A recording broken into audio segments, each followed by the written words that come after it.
Hai, kembali lagi bersama gua Vicky yang akan menemani kalian selama beberapa puluh menit ke depan. Dimana lagi kalau bukan di Pejuang Podcast.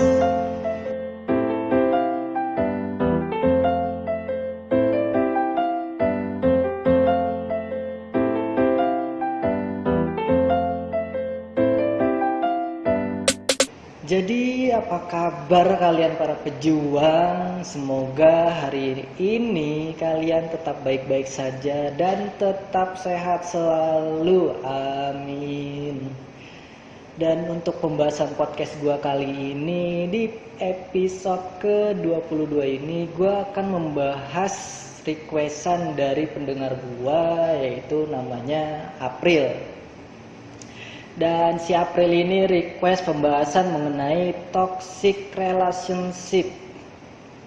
Karena sekarang ini dia sedang merasakan nih gimana rasanya berada di sebuah hubungan yang tidak sehat atau biasa disebut sebagai toxic relationship. Adakah? Iya, adakah? Adakah? Ada nggak nih di antara kalian yang mengalami berada di sebuah kondisi toxic relationship ini nih? Kalau ada, buru-buru keluar dari kondisi hubungan yang seperti itu. Itu adalah sebuah hubungan yang sangat amat harus dihindari.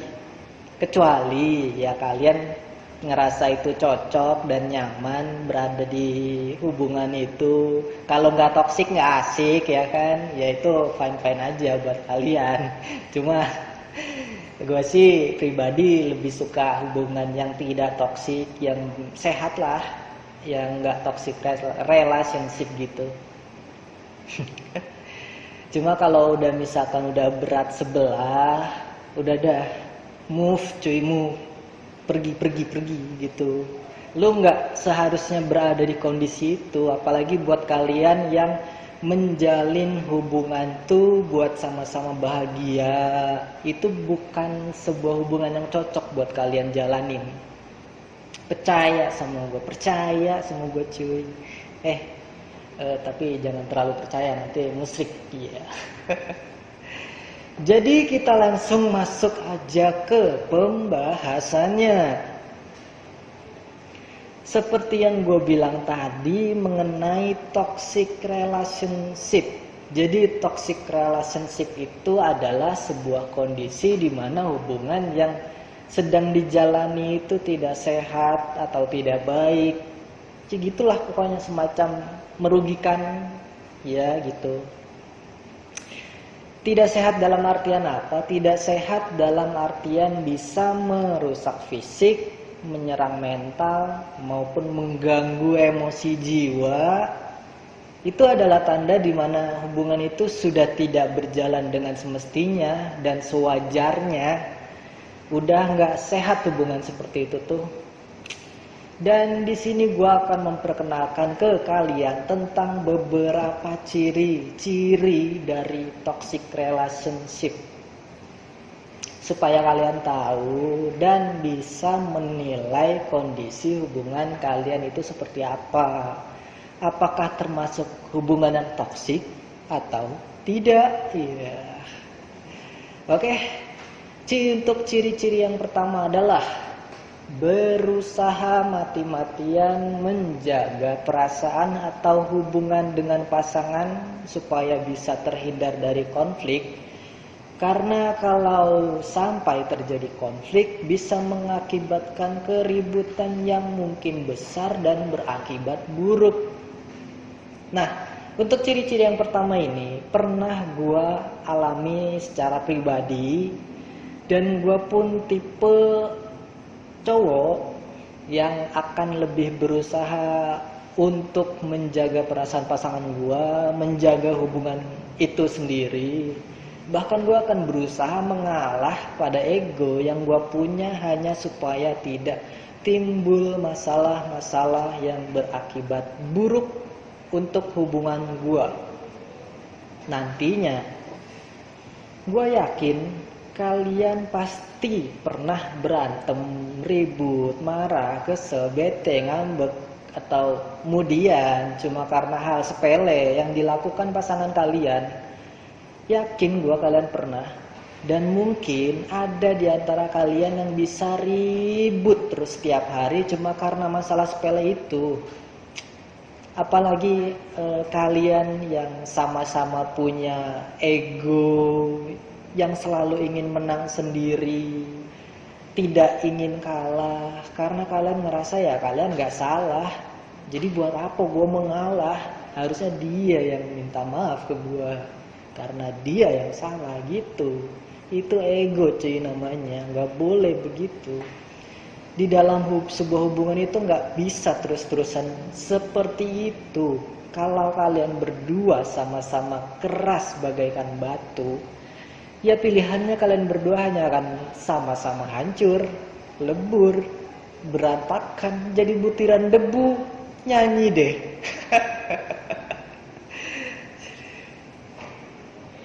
Dan gue di sini, gue selalu memposisikan diri gue untuk selalu mengalah pada ego gue. Apapun masalahnya, apapun sikap dari pasangan gue, entah dia lagi mudian, entah dia lagi bete, gabut segala macam, pokoknya ada, atau lagi halangan, ya kan, lagi PMS, lagi halangan gitu kan, emosi kadang suka labil. Gue selalu ngalah gue, walaupun gue nggak tahu salah gue, pun gue ngalah aja udah. Gue lebih baik minta maaf, ngaku salah, daripada hubungan gue yang berantakan nantinya.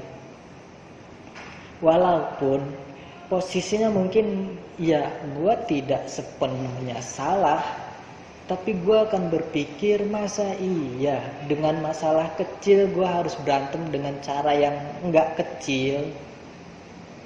Masa iya harus begitu? Dari masalah kecil yang ada nanti jadi besar. Kalau gue ladenin terus ya nggak ada habisnya, malah bikin emosi sendiri nantinya. Itu harus bisa mengendalikan ego. Gue menerapkan istilah padamkan api yang masih kecil ketimbang api itu sudah membesar dan membakar semuanya, termasuk hubungan itu sendiri.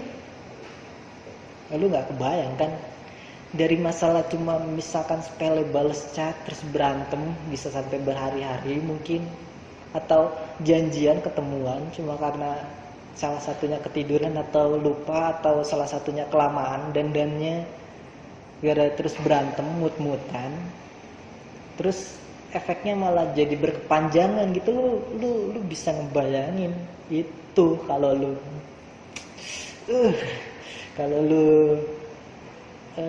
terus terpancing sama emosi, ya udah ambiar. Iya, emang sih untuk orang kayak gua berada di posisi seperti itu bukanlah sebuah posisi yang mudah.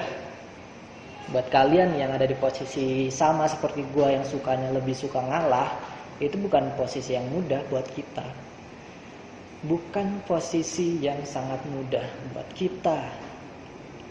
Seperti yang banyak orang bilang, kesabaran itu ada batasnya. Siapa yang bilang kesabaran manusia itu tak terbatas? Nggak ada. Menurut logika gua, kesabaran manusia itu ada batasnya. Emangnya lu bisa sabar terus menerus ketika lu dipukul? Kan enggak, lu juga punya pilihan untuk melawan atau pergi aja udah gitu supaya nggak dipukul. Lagian habisnya kesabaran manusia itu ya wajar, itu manusiawi, nggak ada salahnya. Justru dengan lu kehabisan kesabaran terus lu menunjukkan lu emosi atau kesel atau kecewa, itu menunjukkan atau menandakan lu masih manusia biasa. Sama semuanya. Semua manusia, sabar itu ada batasnya. Enggak. Tuh, gue nggak tahu ngapain. Toh, kalau beneran kesabaran manusia itu tak terbatas, dunia ini damai cuy. Lu nggak bisa hidup. Lu bisa hidup damai di dunia ini tanpa ada orang yang marah-marah, Karena semua orang sabar mereka tak terbatas. Tapi kan enggak gitu. Tapi kenyataannya tidak seindah itu. Terlalu banyak konflik. Aduh. Dan di saat kesabaran gua itu udah mencapai batasnya ya, gua punya pilihan untuk terus bertahan di kondisi hubungan yang seperti itu atau pergi. Keduanya punya konsekuensinya masing-masing. Tapi dengan catatan, ketika gue pergi, gue bukannya tidak berusaha sama sekali untuk mengingatkan dia supaya tidak seperti itu. Memberitahu dia bahwa yang dia lakukan itu salah. Ketika gue pergi ya itu karena setelah apa yang gue lakukan dan gue perjuangkan ternyata tidak bisa membuat dia jadi lebih baik lagi. Ya berarti bukan gue orang yang tepat untuk berada di posisi itu. Karena memang bukan gue orang yang dikirim Tuhan untuk menunjukkan hal yang lebih baik ke dia. Kita harus sadari itu. Ya untuk apa gue paksakan posisi gue tetap berada di sana. Gue pun harus. Ya untuk apa? Gue paksakan posisi gue tetap berada di sana, sementara dia tidak menginginkan gue untuk terus berada di sana. Buat apa? Cuma buang-buang waktu. Gue pun harus menghargai diri gue sendiri. Gue harus menghargai hati gue. Gue harus menjaga kesehatan hati gue supaya tidak muncul yang namanya istilah trauma dalam menjalin hubungan. Kebanyakan orang trauma karena dia terlalu memaksakan dirinya untuk menembus apa yang tidak seharusnya dia tembus, memaksa apa yang tidak seharusnya dia paksa, sehingga lukanya adalah penyebab dari setiap tindakan, setiap pilihan yang dia lakukan untuk mempertahankan hubungan itu. Gile, quotes bagus tuh. Coba pikirin baik-baik kata-kata gue barusan. Mungkin kalau cerita hubungan ini bisa disetting kayak film di sinetron atau drama Korea yang akhirnya pasangannya sadar setelah menerima hidayah, atau mungkin emang romantis aja ceritanya, itu enak ya kan. Mungkin gue juga bakal tahu batas kesabaran gue itu harus seperti apa ngadepin dia sampai dia nerima hidayah mungkin. Tapi kan gak begitu. Dunia nyata itu tidak seindah dan tidak semudah dunia yang ada di balik layar TV. Jadi berpikirlah realistis. Logika. Gua sangat amat mengerti perasaan kalian yang berjuang sendirian kayak gitu, karena gua pun sama. Gua yang mati-matian menjaga perasaan dia, gua juga yang paling ngerasain terluka. Gua yang berusaha mati-matian bikin dia bahagia, gua juga yang paling merasakan kecewa karena dia tidak bisa menghargai semua itu. Dia gak sadar sama apa yang gue lakuin. Gue punya mantan yang se-egois itu dulu, merasa dirinya paling diprioritaskan dan bertata bagai ratu yang bisa semaunya sendiri. Terbebas dari semua itu rasanya melegakan untuk hati gue.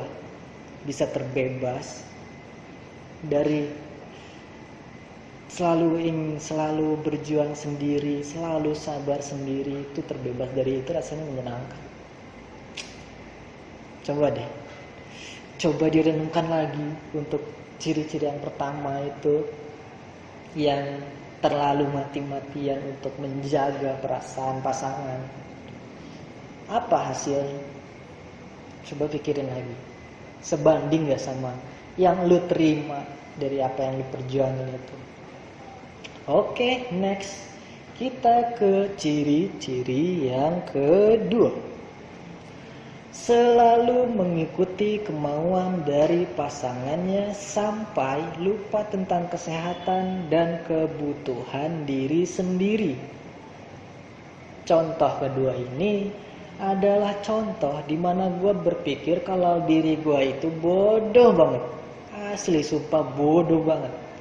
Udah berapa banyak kemauan dia yang gue turutin sampai gue harus mengorbankan banyak hal. Sementara yang dia tahu permintaannya itu selalu gue turutin, permintaan dia selalu gue turutin tanpa dia tahu perjuangan gue seperti apa.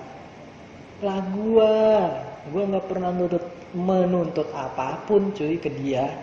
Gue cuma pengen dia ada buat gue doang. Udah sesimpel itu. Sesimpel itu kemauan gue. Iya. Tapi ya gimana?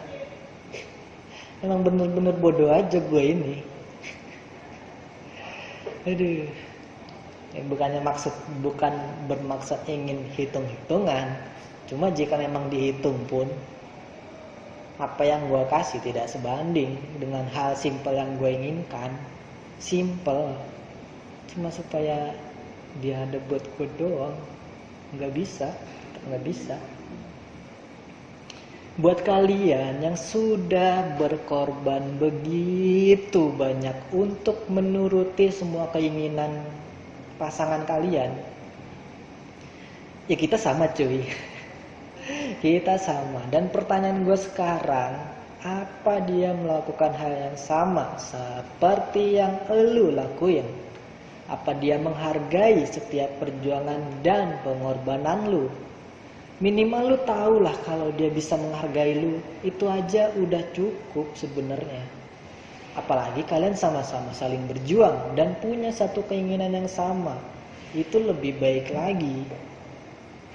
Cuma kalau keinginan dia lebih banyak dan harus wajib banget buat lu turutin, ya lu bisa berpikir lah kalau itu udah bukan sesuatu yang baik. Emang lu jin di lampu ajaib Aladin apa yang bisa mengabulkan semua permintaan? Kan kagak ya. Kagak, jin lampu Aladin aja cuma ngasih 3 permintaan. Lah dia banyak banget. Emang aduh. Punya kemauan itu yang wajar-wajar aja dalam sebuah hubungan. Ya apalagi ya lu cuma sebatas pacaran doang. Misalkan minta ditemenin, entah itu jalan, nonton, makan, traveling, catnya dibales cepet dan nggak dibales singkat. Itu adalah permintaan yang masih dalam kategori wajar. Tapi ingat, waktunya juga di saat lu punya keinginan gitu. Maksudnya ingat waktu kalau lu punya keinginan. Ingat waktu kalau lu punya keinginan. Lu tahu dia lagi sibuk kerja, misalkan lu malah ngotot pengen minta ngajak jalan-jalan saat itu juga. Kan kampret ya. Jangan sampai segitunya. Kasihan pasangan lu. Dia juga kerja begitu berjuang buat lu. Masa ya lu tega, lu nggak support dia, lu se-egois itu, pengen kemauan lu diturutin terus. Apalagi setelah apa yang diperjuangkan, apa yang dia turutin buat lu, lu ninggalin dia. Itu adalah contoh dari manusia yang tidak bersyukur. Nikmat Tuhan mana lagi yang kau dustakan ya? Punya pacar baik disia-siain. Aduh. Gue pernah ada di posisi itu seperti yang gue bilang tadi. Dan gue sempet bilang enggak. Gue sempet bilang enggak buat nurutin kemauan dia. Karena kondisinya memang tidak mungkin gue turuti. Ya gue harus berani dong untuk bilang enggak. Terus misalkan lu nanya ke gue, loh bukannya lu itu orang yang bakal berusaha buat menjaga perasaan pasangan lu ya? Kalau dengan nurutin dia berarti lu bisa menjaga perasaan dia. Kenapa enggak buat diturutin? Malih. Sekarang gini deh, gue kasih sebuah logika sederhana buat lu. Kalau misalkan dia mau lu supaya bisa punya sayap dan terbang, mungkin gak bakal lu turutin? Kalau lu jawab ya nggak mungkin lah, mana ada manusia bisa punya sayap terus terbang. Nah sama jawaban gue juga kayak gitu. Jawaban dari pertanyaan itu ya itu. Kalau buat gue emang nggak bisa buat gue turutin apa yang dia mau, ya nggak mungkin gue turutin lah. Dan emangnya yang punya perasaan dia doang. Kalau lu berusaha keras buat jaga perasaan dia dengan nurutin semua yang dia mau, terus yang jaga perasaan lu siapa, bos? Kalau diantara kalian yang punya perasaan cuma dia doang, sementara lu kagak, ya baru deh lu bebas buat jagain perasaan dia sebaik-baiknya. Tapi kan gak gitu. Lu bukan superhero yang kebal. Superhero juga, Superman juga ketika hatinya diserang lembek-lembek juga. Ya apalagi lu yang cuma manusia biasa, lu juga punya perasaan. Gua juga punya perasaan yang harus untuk gua perhatikan, yang juga harus bisa gua jaga. Tidak semua hal harus melulu tentang dia. Emang dia siapa, bos? Dia sokap. Sampai bisa bikin lu lupa kalau lu punya hati. Sampai lu lupa kalau lu punya temen, sampai lu lupa kalau lu punya keluarga dan saudara, sampai lu lupa lu punya kesehatan yang harus juga lu jaga. Emang lu kira itu semua gak kalah penting dari hanya sekedar menjaga perasaan dia doang? Gila lu kalau sampai berpikir kayak gitu mah. Udah tercemar jiwa lu sama dia, pengaruh buruk, hal-hal negatif, aduh, harus dijauhkan itu.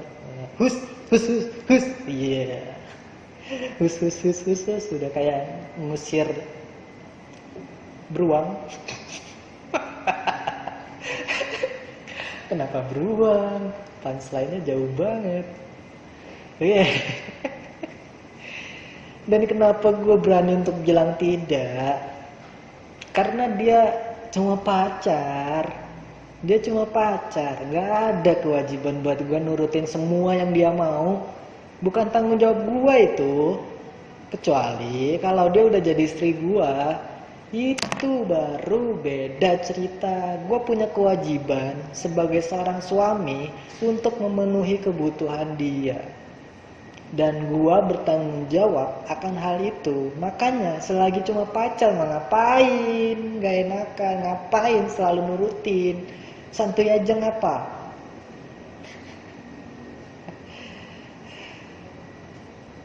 Capek lu lama-lama nurutin dia terus. Capek lu. Kemudian ciri-ciri ketiga, perasaan cemburu yang berlebihan. Seumur-umur gue belum pernah sih yang namanya punya perasaan cemburu berlebihan.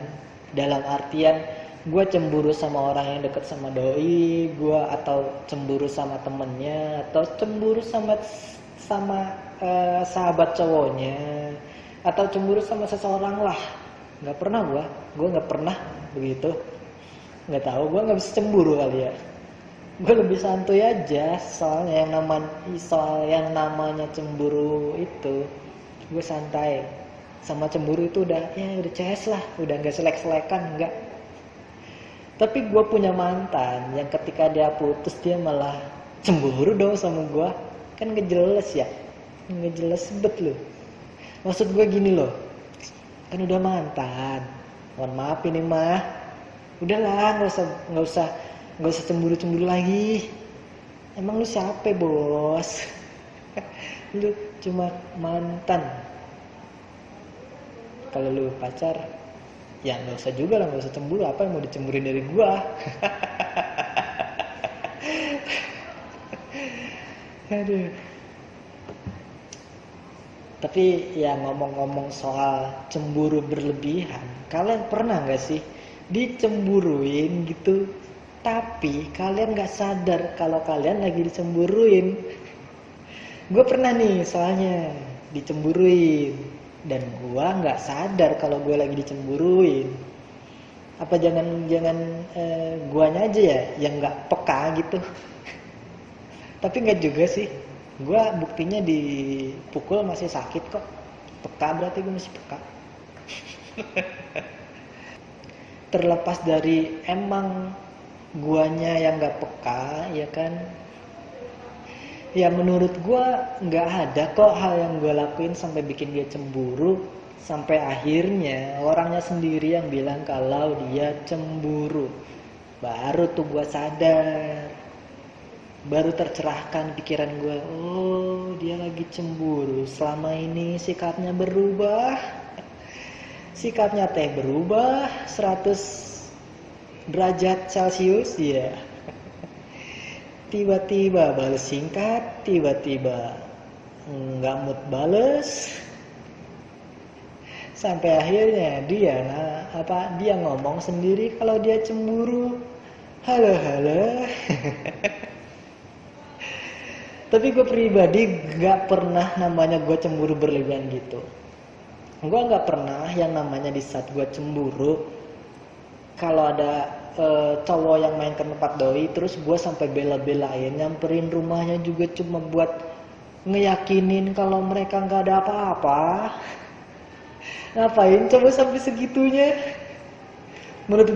Menurut gue itu ngeribetin. Dan yang kedua, gue juga mageran buat yang kayak gitu-gitu. Nggak bisa gue. Nggak bisa gue nyamperin gitu. Kayak apa sih? Nggak penting bet kayaknya. Capek tahu. Udah mah capek cemburu, capek ngegas di jalan. Kan naik motor ngegas. Belum lagi kalau misalkan nyampe rumah doi salah paham, capek nahan malu. udah heboh dari rumah sampai sepanjang jalan nyampe sana nggak taunya ya malah diomelin balik. Ya kasihan. Tapi ya emang disitulah perbedaannya cemburunya cowok sama cewek. Dan menurut gua sereman cowok yang lagi terbakar api cemburu ketimbang cewek yang terbakar api asmara. Loh, nggak nyambung. sorry, salah. Maksudnya itu sereman cowok yang lagi terbakar api cemburu ketimbang cewek yang juga terbakar api cemburu. Emang sih kondisinya sama-sama cemburu, tapi hasilnya akan berbeda. Se-ekstrimnya cewek kalau cemburu. Pernah gak cewek nyamperin cowoknya malam-malam buat mastiin cowoknya udah di rumah atau di kosan gitu? Gua yakin gak pernah. Gak ada cewek yang kayak gitu. Yang gua kenal sih gak ada. Harusnya emang gak ada. Karena emang gak pantas aja kalau ada. Tapi cowok bisa melakukan itu. Bisa banget cowok malam-malam bahkan tengah malam nyamperin si cewek buat mastiin kalau ceweknya itu udah di rumah. Buat mastiin kalau ceweknya itu bener-bener main sama teman-temannya. Buat mastiin si cewek beneran pergi ke tempat kerja atau kampus. Dan bukannya malah bolos. Bisa loh cowok jadi mata-mata seprofesional itu di saat mereka lagi cemburu. Kalau gue sih ngapain? Ribet. Habis-habisin bensin. Capek tau. Kayaknya jadi penguntit itu. Gue ngebayanginnya aja capek. Gimana kalau gue ngelakuin? Gak bisa gue begitu. Hubungan itu dilandaskan dengan dasar kepercayaan. Kalau cowok lu bisa sebegitu gak percayanya sama lu, ada 2 kemungkinan yang terjadi di cowok lu. Pertama, karena emang elunya gak bisa dipercaya. Atau yang kedua, dia pernah trauma sama masa lalunya sampai ketika saat sama lu, makanya dia malah mengekang lu sebegitu ketatnya. Kalah celana legging juga. Apapun jawaban di antara keduanya, cemburu berlebihan kayak gitu tuh udah nggak sehat. Cemburu sampai bisa mengekang setiap gerakan lu, setiap keputusan lu harus berdasarkan perintah dia.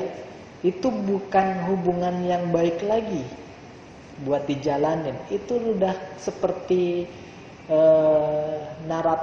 narapidana dengan penjara dan cowok lu sebagai petugasnya. Lu bisa bayangin dah tuh. Bisa dibayangin, harusnya bisa dibayangin. Kita akui, kita punya sisi senang tersendiri ketika kita dicemburui oleh pasangan kita. Tapi itu pun jika cemburunya masih dalam hal wajar dan memang beralasan. Tapi kalau cemburunya cuma karena takut, lu nya macem-macem, cemburunya cuma buat mengantisipasi kalau lu bakal selingkuh, ya kan itu aneh. Itu hal aneh di dalam sebuah hubungan. Kita udah jujur, kita nggak bakal macem-macem dan selingkuh, tapi dia tetap nggak percaya dan selalu berlebihan banget kayak gitu ke kita. Ya justru itu yang malah akhirnya memancing sebagian orang buat membuktikan bahwa itu benar adanya. Memancing yang tadinya emang gak ada niatan buat selingkuh, tapi karena dia selalu berasumsi kayak kalau kita selingkuh, ya udah sekalian aja kita selingkuh. Selingkuh beneran. Dan itu karena asumsi-asumsi dia yang dia kasih ke kita. Dia yang bikin kita akhirnya memutuskan, lah daripada gue dituduh selingkuh mulu, mendingan gue selingkuh beneran. Tapi jangan. Kalau bisa jangan selingkuh, jangan. Ya berilah pengertian ke siapapun pasangan lu, mau cewek mau cowok, kalau kita tuh setia, kita tuh ingin serius menjalin hubungan sama dia, kita setia. Kita tidak seperti apa yang mereka pikirkan. Buat hati mereka tenang. Kalau lu bisa meyakinkan mereka dengan bicara baik-baik seperti itu, ya mungkin penilaian mereka akan berubah nantinya. Mereka tidak akan menganggap kamu selingkuh lagi. Iya. Gue bilang begini bukan gue pengen menyudutkan cowok, tapi emang kenyataannya yang gue temuin ya cowok bisa sampai sebegitunya ketika mereka cemburu. Kecuali gue cemburu aja mager, apalagi bela-bela nyamperin ke rumah si cewek. Itu adalah kedua kegiatan yang melelahkan, terlalu melelahkan.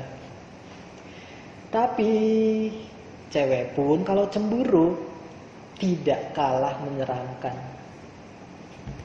Sekarang gantian gue muji cewek nih. Gue anggap ini itu sebagai pujian ya. Tapi kan udah tadi itu udah muji cowok, sekarang gantian muji cewek biar adil kita. Tapi sama aja sih, makhluk hidup berdua itu kalau udah cemburu ya sama aja, kayak udah nggak pakai mikir dulu gitu. Gue selalu heran, cemburu itu kan butuh tenaga ya. Kok bisa gitu loh, mereka punya tenaga sebesar itu buat selalu cemburu. Emang gak capek apa ya? Ya kalau punya tenaga lebih mah bisa lah sumbangin ke gua gitu. Biar gua gak mageran, biar gua bisa merasakan sensasinya terbakar api cemburu gitu. Gue seumur umur belum pernah cemburu. Maksudnya sama orang ya. Orang yang gue pernah cemburu sih, tapi konteks cemburunya beda. Intinya gue nggak pernah cemburu saat ini, gue cemburunya saat itu. Apa sih gue ngomong apa sih? Lanjut. Cemburunya cewek itu lebih aneh. Gue udah mesem-mesem sendiri aja nih ngebayangin. Misalkan ya, kalau cewek udah cemburu, cewek ini bakal menyerang mental dari cowoknya dengan cara apapun. Entah itu balas chat singkat cuma cuma O, Y, G sama GPP. Nah. Ini nih yang gue pribadi itu sebenarnya kesel kalau chat gue udah dibales cuma dengan beberapa huruf gitu doang. Emang itu apa namanya, touchpad, keypad di HP-nya udah rusak gitu apa gimana? Nggak mungkin dong hurufnya cuma ada 5 huruf doang, cuma ada huruf O, Y, G, P. Nggak mungkin kan? Keyboard gue masih lengkap A sampai Z. Masih ya HP kita beda jenis keypad, touchpad gitu kan nggak mungkin. Dan lagi nih, cewek itu juga kalau lagi cemburu malah kayak ngirim sinyal-sinyal kode-kode ke si cowoknya buat mikir tentang apa salahnya si cowok. Ini kan nggak masuk akal ya menurut gua nggak masuk akal. Kan cewek yang cemburu, tapi kenapa cowoknya yang disuruh mikir?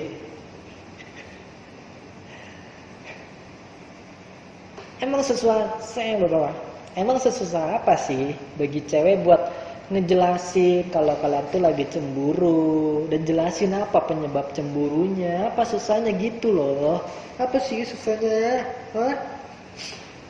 Susah banget kayaknya buat bilang aku cemburu, kamu deket sama dia. Aku cemburu, kamu posting begini sama dia. Aku cemburu, kamu serumah sama dia. Ya, kan udah suami istri. Misal.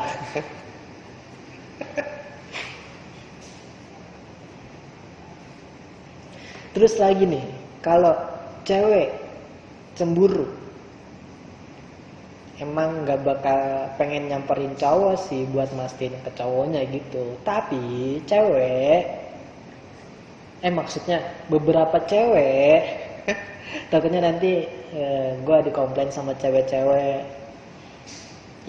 kalau gue bilang gini lagi, kalau gue bilang cewek, ntar dikira semuanya. Nanti mereka protes gue nggak gitu kok, gue jadi cewek nggak gitu kok.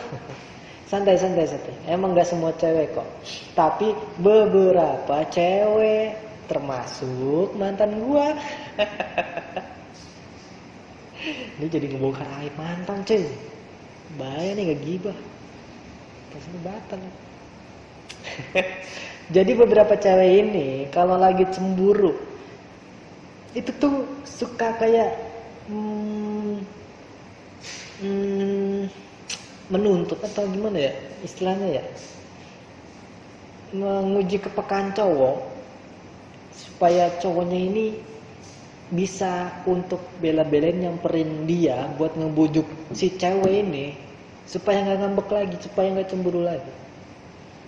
Entah apa lagi, entah pas lagi jalan si cowok sambil bawain coklat kesukaan si cewek, es krim, martabak, mie ayam, bakso, cilor, telur gulung, terus bakso aci, bunga mawar dikunyah. Pokoknya macam-macam jenis makanan deh. Ini jujur aja, ngaku aja buat cewek yang suka begini, ngaku aja nggak apa-apa, santai gitu, santai. Udah chill. Jadi ya gitu ya, perbedaan cemburunya cowok sama cewek. Kalau cowok lebih ke tindakan yang berlebihan, sementara cewek lebih ke penyerangan mental yang keterlaluan. Dan dua-duanya itu sama-sama bukan sesuatu yang baik buat dilakukan. Karena yang gue percaya adalah semua hal itu bisa dibicarakan, bisa didiskusikan, bisa diomongin secara baik-baik juga. Kalau lu emang gak bisa sebegitu percayanya sama pacar lu, ya gak usah pacaran, gak usah dipacarin. Kalau tetap pengen pacaran tapi lu cemburuan, pasangin aja pacar lu GPS. Jadi lu bisa tahu tuh dia lagi di mana. Misalkan dia ngomongnya ke kampus, nggak taunya ke mall misalkan, lu bisa pantau lewat GPS. Kalau kurang, lu bisa pasangin lu bisa pasangin CCTV biar bisa lu pantau juga setiap saat. Mantap nggak solusi gua? Buat kalian yang emang cemburuan, silakan dicoba, silakan, nggak apa-apa. Bisa berdiskusi dengan baik adalah salah satu tanda bahwa hubungan kalian itu adalah hubungan yang sehat. Makanya kalau ketemu banyakin ngobrol, sharing, apapun, cerita gitu, tukeran cerita. Jangan malah sibuk sama HP masing-masing. Oke, mantap.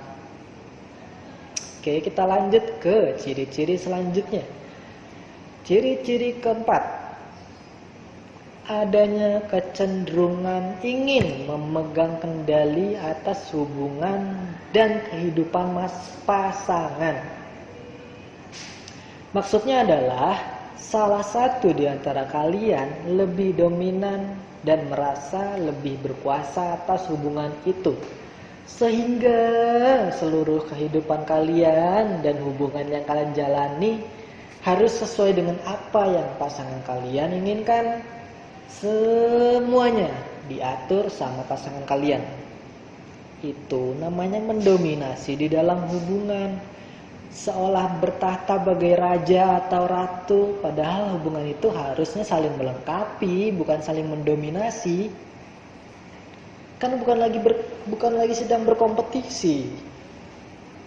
Masa menjalin hubungan sama seperti berkompetisi? Ingin lebih diungguli, lebih berkuasa gitu. Sekarang gini, emang kalian mau setiap gerakan kalian, setiap kegiatan kalian, setiap apa yang kalian lakuin, setiap pilihan kalian, bahkan perasaan dan juga emosi kalian harus diatur sebegitunya sama pasangan kalian? Gue gak akan bisa membayangkan ada orang yang bisa sebegitunya untuk mengatur hidup orang lain. Dan ada juga orang yang memasrahkan dirinya untuk diatur oleh orang itu. Biasanya orang yang mendominasi akan cocok berpasangan dengan orang yang tidak punya prinsip hidup atau orang yang labil. Cocok dah tuh mereka. Yang satu berkuasa, yang satu dikuasai. Ya, tak dah. Kalau kalian punya pasangan kayak gini, coba deh dicek lagi. Cuma gue tidak menyalahkan kalau emang ada yang suka dengan hubungan seperti itu sih hak kalian. Hanya saja logika gue berkata sebaliknya. Itu bukanlah sesuatu yang baik untuk dijalani. Karena gue gak suka untuk mendominasi dan gue juga tidak suka didominasi. Gue tidak suka dikuasai. Orang yang terlalu mendominasi di dalam hubungan cenderung membenarkan kesalahan yang dia lakukan kepada pasangannya dan mendoktrin, mencuci otak pasangannya dengan meyakinkan pasangannya bahwa itu adalah tindakan yang benar dan wajar untuk dilakukan. Contohnya seperti tadi, mengekang atau overprotective. Buat pasangan yang mendominasi ini, hal itu adalah hal yang wajar. Dengan alasan dia tidak mau kehilangan orang yang dia sayang. Dan akhirnya meyakinkan pasangannya juga bahwa itu adalah sesuatu yang wajar dan harus diterima. Dengan alasan gak mau kehilangan, akhirnya bisa memanipulasi pasangannya untuk berpikir, iya juga ya, dia kan ngelakuin itu supaya dia gak kehilangan gua. Dia benar juga sih. Ya udah nggak apa-apa lah kalau alasan dia begitu. Gua yakin ada yang berpikir begitu, pasti ada. Nggak mungkin nggak ada, yakin gua ada. Contoh lagi, ketemuan. Misalkan pasangannya minta ketemuan mulu tiap hari, ketemuan mulu tiap hari, ketemuan mulu ya, terus aja begitu. Emang apa nggak gumoh ya ketemu tiap hari begitu? Ketemu cuma seminggu sekali aja juga nggak masalah kali. Ketemu cuma tiap malam mingguan gitu nggak masalah kali. Senin sampai Jumat lu bisa fokusin untuk belajar atau kerja. Terus weekend bisa lu pakai buat quality time, itu lebih seru buat gua. Menurut gua, nggak tahu ya menurut lu mah ya. Kalau ada yang suka ketemu setiap saat, setiap waktu, setiap menit detik, itu terserah. Cuma gue bukan orang yang pengangguran yang bisa ketemuan setiap saat seperti itu. Gue juga punya kerjaan, bos. Kecuali udah suami istri, itu pasti bangun tidur ya ngelihatnya dia lagi.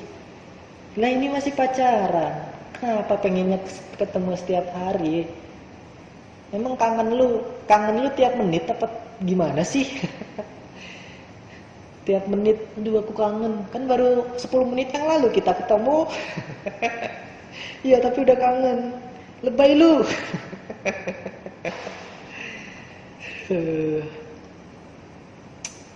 Kalian harus belajar yang namanya rindu. Rindu itu menyenangkan. Gak apa-apa gak ketemu tiap hari itu gak apa-apa. Apalagi di tengah-tengah kondisi yang seperti ini, gue yakin walaupun udah dilarang, tetap ada yang kekeh buat ketemuan, jalan malam mingguan.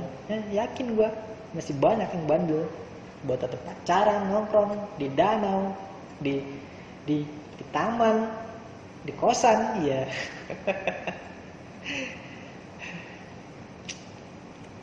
Kalau kalian sadar pasangan kalian terlalu mendominasi di dalam hubungan yang kalian jalani, bilang ke dia, kita menjalani hubungan berdua. Bukan cuma kamu doang yang menjalani hubungan ini, ada aku yang juga punya hak untuk bersuara dan mengemukakan pendapat. Coba deh bilang gitu. Keluarin aja unek-unek kalian dan lihat bagaimana respon dia. Di situ kalian bisa menyimpulkan sendiri nantinya. Apakah dia toksik atau tidak? Oke, next. Ini contoh yang terakhir. Sebenarnya sih masih ada 10 contoh yang pengen gue jelasin, cuma di sini gue hanya menjelaskan contoh-contoh yang emang deket banget sama kehidupan gue dan yang gue rasain banget lah pokoknya.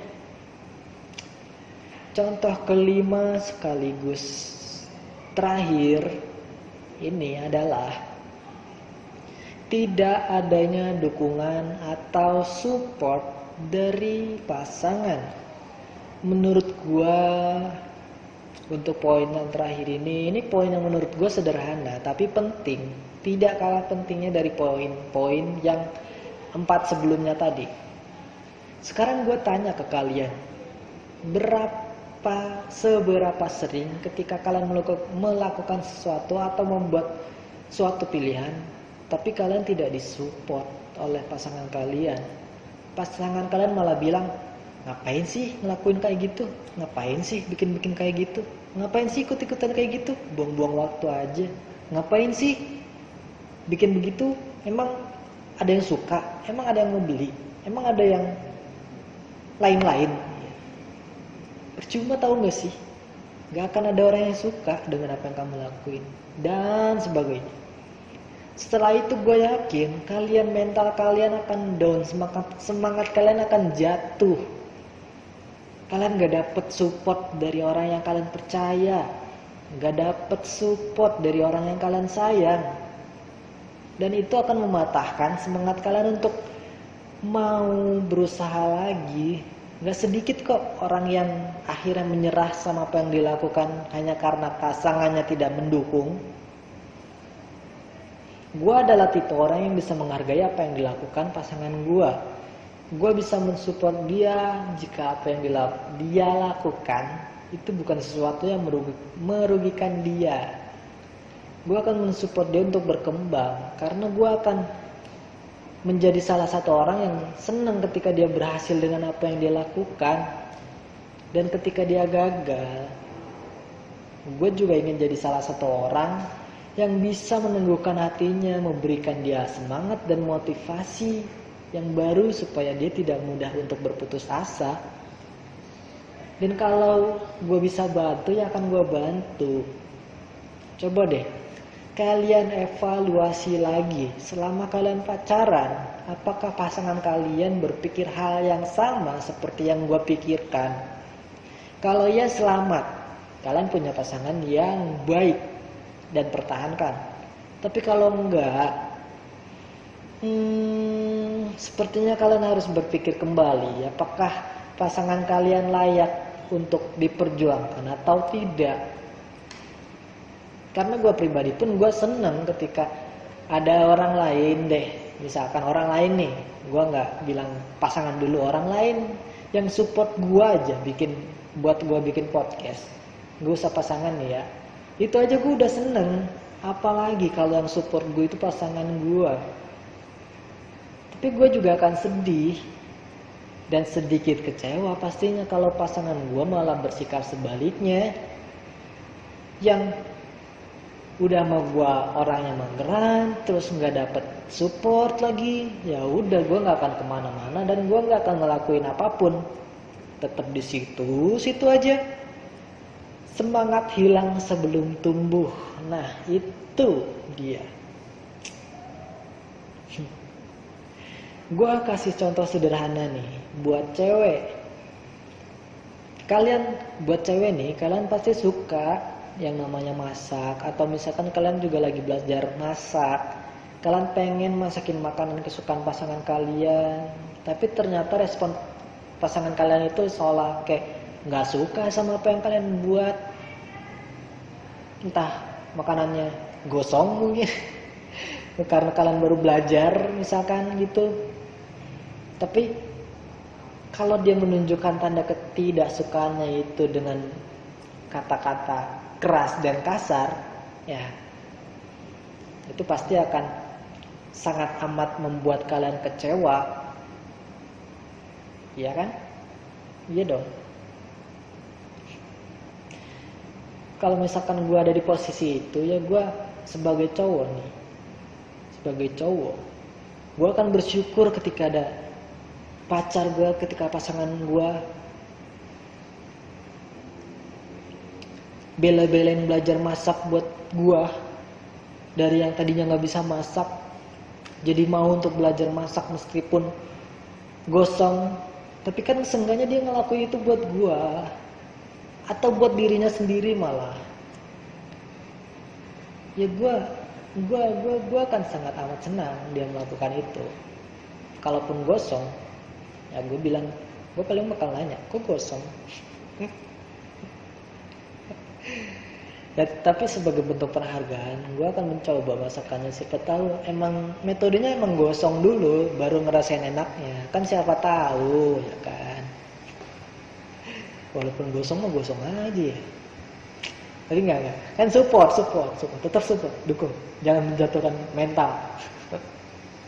Janganlah jadi orang jahat yang bilang, ngapain sih so-soan masak begitu, udah tahu nggak bisa masak. Gak usah bikin kayak gitu lagi lah. Misalkan kalian bilang kayak gitu ke pasangan kalian, gue yakin dia nggak akan mau belajar masak lagi. Dan itu penyebabnya ya kalian para cowok yang tidak tahu caranya bersyukur dan menghargai dan mensupport pasangan kalian. Mana sih? Ngegas nih gue.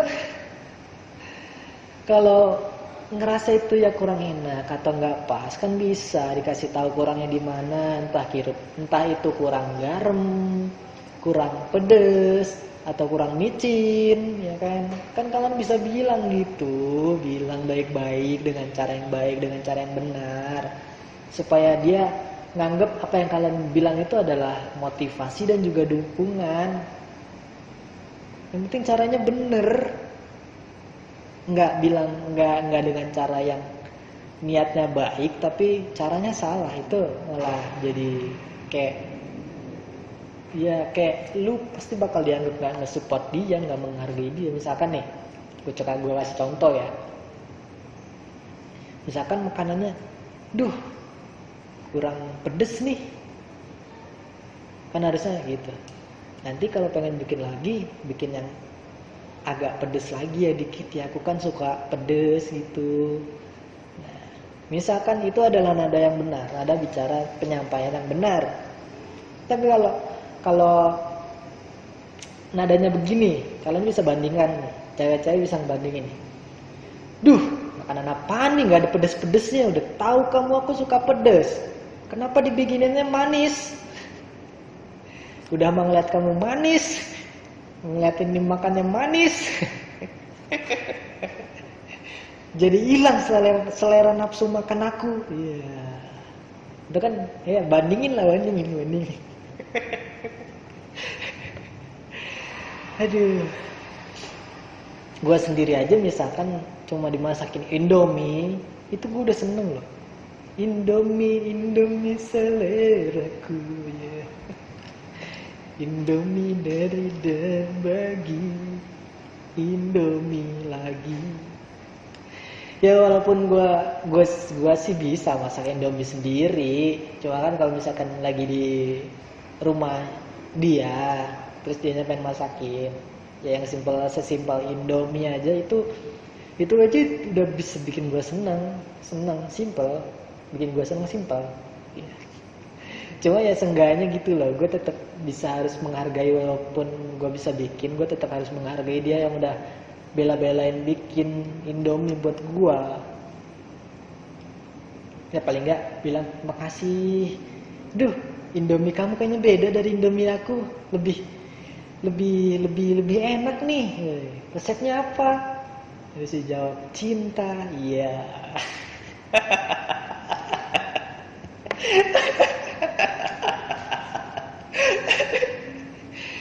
Cinta, ya siap.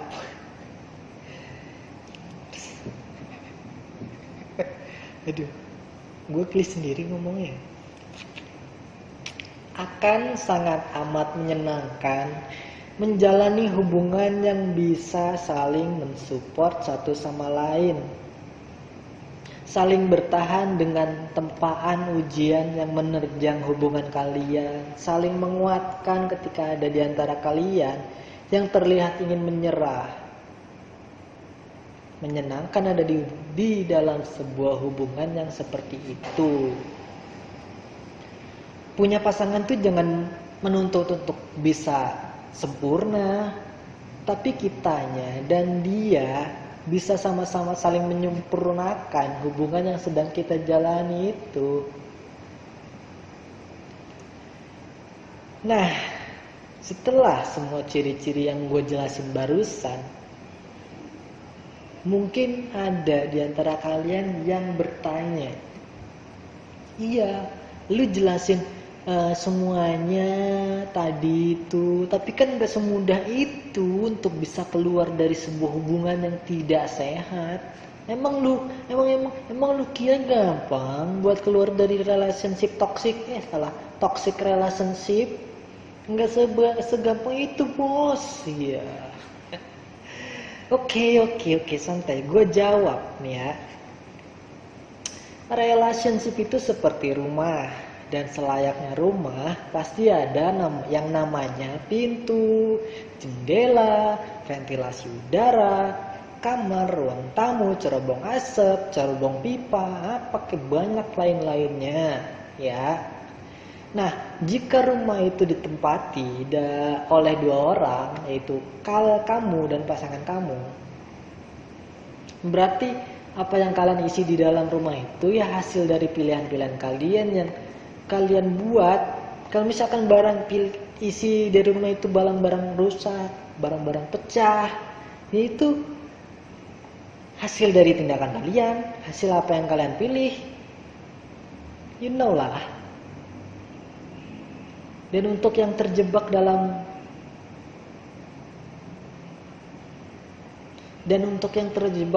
hubungan yang toksik itu, berarti ya dia sedang menjalani hubungan dengan orang yang tidak baik.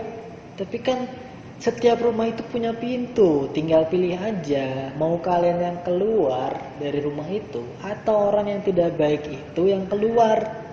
Kalau kalian takut untuk mengusir dia keluar, ya kalian yang keluar, tinggal buka pintunya cekrek.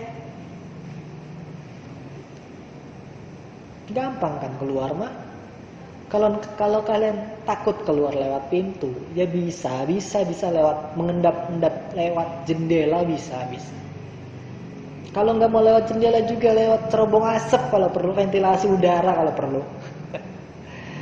Yang penting intinya kalian masih punya pilihan untuk keluar dari hubungan itu. Hanya yang membuat kita sulit untuk keluar dari toxic relationship itu adalah pemikiran-pemikiran kita yang kita buat sendiri. Pemikirannya kayak gimana sih yang bikin susah buat keluar gitu loh. Kayak nanti kalau gue keluar, ada yang mau lagi gak ya sama gue ya?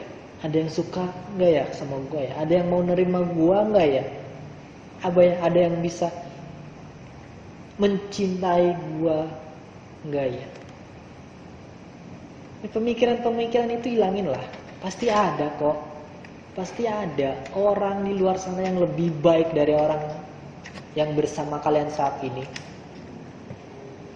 Dan pemikiran kalian yang berpikir kalau kan sayang banget waktu yang udah dihabisin bareng-bareng, masa harus putus gitu aja.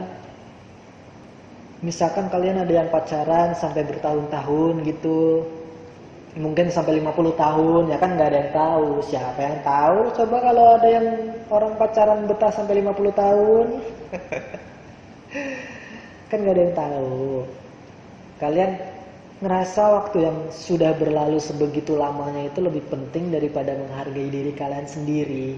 Itu pemikiran yang salah dong. Nih ya, dengerin nih. Ada temen kerja gua, dia pacaran 2 tahun. Berjuang sama-sama semasa kuliah. Tapi ujung-ujungnya apa? Dia ditinggal nikah. Emang selama 2 tahun itu gak ada momen atau gak ada kenangan yang membekas? Ya gak mungkin lah, pasti ada. Cuma hidup kalian tidak akan terhenti di situ. Hanya karena kalian pergi dari orang itu, kalian merasa waktu itu semuanya terhenti gitu aja. Kalian gak punya waktu untuk terus maju. Enggak gitu. Kalian masih punya kesempatan. Kalau emang harus berpisah setelah sekian tahun bersama, ya kenapa harus terus bertahan? Kalau emang harus berpisah, ya udah pisah aja gitu loh. Bertahan hanya akan menyebabkan serangan jantung, impotensi, gangguan kehamilan, gangguan pencernaan. Jangan siksa diri kalian sendiri dengan pemikiran seperti itu. Terus misalkan, tapi gue pengen jadi pahlawan nih yang bisa merubah dia. aduh ini hal lucu apa lagi jadi pahlawan. Zaman sekarang aja nih ya, orang pengen berbuat baik masih suka kalau dibilang pahlawan kesiangan. Apalagi lu siapa pengen sok jadi pahlawan buat bisa ngerubah dia. Kekuatan super apa yang lu punya sampai bisa merubah dia? Kalau lu punya kekuatan super, misalkan bisa ngerubah dia, lu rubah deh jadi kodok. Yeah. Kodok suaranya lebih merdu. Jangan burung kakak tua. Dari yang misalkan kalian bisa merubah dia yang dari yang tadinya tidak baik menjadi baik. Yang ada nih ya, kalau lu gak bisa bertahan dan membuktikan diri lu kalau lu bisa merubah dia, Yang ada mental lu yang malah terganggu nantinya. Seriusan dah gua. Berat cuy. Buat jadi pahlawan kayak gitu tuh gak bisa, sulit. Sedikit, hanya sedikit orang yang sanggup. Dan lebih banyaknya yang gak sanggup. Termasuk gue sendiri pun kalau misalkan emang dianya gak bisa berubah karena gue, ya udah, gue harus sadar diri. Emang bukan gue tokoh utama di hidup dia. Aku mah apa tuh? Cuma figuran yang paling, cuma dipanggil buat dapet makan nasi kotak doang. Itu aja udah seneng. Figuran cuy. Ya kalau dipanggil, kalau kagak. Yang terakhir nih, terlalu memaksakan diri untuk terus percaya kalau hubungan itu tuh adalah hubungan yang memang diinginkan, memang pantas untuk layak dipertahankan. Merasa kalau hubungan itu bisa menjadi sempurna, walau hanya sekedar sempurna dari tampilan luarnya saja. Yaitu itu sering terjadi pada orang-orang yang pacaran mungkin secara fisik ganteng atau cantik. Jadi takut kehilangan pacarnya karena dia adalah sosok yang diidam-idamkan setiap wanita atau pria selama ini. Bayangkan bisa berpacaran sama personil BTS. Bayangkan lu bisa pacaran sama Jungkook BTS. Iya. Wajah tampan sempurna yang diidamkan banyak wanita.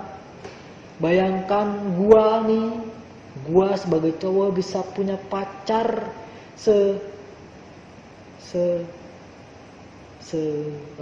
mikir dulu. Cabenya siapa ya? Semanis Maudy Ayunda yang udah pinter, manis, suaranya bagus. Ya udah, cukup bayangkan aja. itu adalah mempertahankan sempurna dari tampilan luarnya tadi seperti yang gue bilang. Udahlah, jangan terlalu menganggap kalau lu gak bisa dapet yang lebih baik kalau lu ninggalin dia. Hilangkan pikiran-pikiran seperti itu. Ini gue lagi memberi apa ya, kalau hipnotis itu apa namanya, apa sih, kata-kata mutiara, bukan lagi memberikan kata-kata buat ngehipnotis orang. Itu gimana sih namanya, kayak hilangkan pikiran-pikiran negatif gitu, hilangkan pikiran-pikiran kalian yang terlalu naif seperti itu ya, gitulah pokoknya ya. Kalian layak bahagia, kalian layak untuk mendapatkan pasangan yang bisa menerima, menghargai, menyayangi, serta mengasihi kalian. Percaya sama gue, kalian layak untuk bahagia. Masih pantas sih kalian untuk bahagia. Jangan sia-siain hati baik kalian untuk terus bersama orang yang tidak pantas. Itu kadang gue suka gimana ya, nggak tega kalau ngeliat ada hubungan yang seperti itu. Itu adalah hubungan yang rapuh, hubungan yang jomplang, apa sih namanya, ya gitulah. Nggak tega gue. Jangan terlalu keras pada hati sampai-sampai tidak bisa merasakan bahwa semuanya sedang tidak baik-baik saja. Toxic relationship bukan sebuah kondisi yang tidak bisa dirubah sama sekali. Jika ingin keluar, ya keluarlah. Jika ingin pergi dan berlalu, ya lakukanlah. Jangan menahan diri dan menekan hati dengan cara bertahan dan selalu percaya jika semua akan seperti apa yang kamu bayangkan. Realita memang terkadang tak berbanding lurus dengan kenyataan. Maka terimalah kenyataan itu, bukalah hati untuk merasakan, bukalah akal sehat untuk berpikir dengan benar. Jadi itu aja sih nasihat dari gua. Gua tidak hanya memberikan nasihat kosong, gua pun menerapkan nasihat itu. Apa yang gua bilang barusan. kepada diri gue sendiri. Bersikap tegas pada hubungan yang menurut gue bukan hubungan yang sehat itu perlu. Ya, gue harap paling tidak kalian bisa jujur dan terbuka dengan pasangan kalian. Selagi semua masih bisa didiskusikan baik-baik, ya lakukan aja. Terkadang tidak ada salahnya untuk selalu percaya. Tapi percaya itu ada batasnya. Jangan terlalu bodoh juga sampai menyia-nyiakan waktu yang begitu berharga. Dan pada akhirnya setelah semua tadi yang gue jelaskan, semuanya tetap kembali lagi ke diri kalian masing-masing. Idealnya hubungan kalian yang kalian inginkan itu seperti apa? Bentuklah hubungan itu dengan dasar yang benar. Oke, segitu aja pembahasan podcast gue dari kali ini. Kembali lagi gue ingatkan untuk tetap terus selalu wajib kudu mesti menjaga kesehatan dan juga kebersihan kalian. Jangan lupa cuci tangan pakai sabun. Jika keluar rumah, pastikan menggunakan masker. Dan kalau bisa nggak keluar rumah, ya di rumah aja. Dan berlakukanlah social distancing, juga physical distancing ketika kalian keluar rumah. Patuhi PSBB guys, jangan semaunya sendiri. Pokoknya stay safe buat kalian. Kita doakan semoga wabah ini, kondisi ini segera cepat berlalu, amin.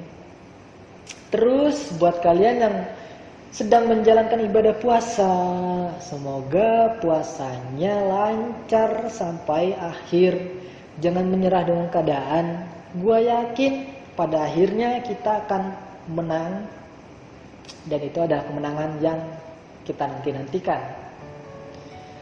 Dan buat kalian yang mau dengerin gua di YouTube, bisa tonton di channel YouTube gua di Achmad Rofiki Arwin.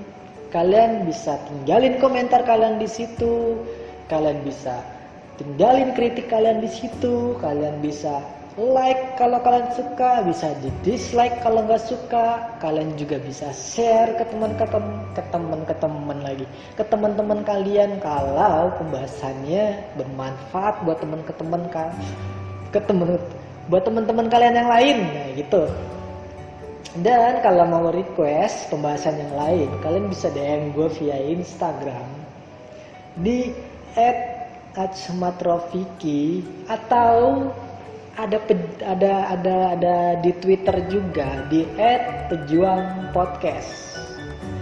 Jadi segitu dulu aja podcast dari gua, dan terima kasih.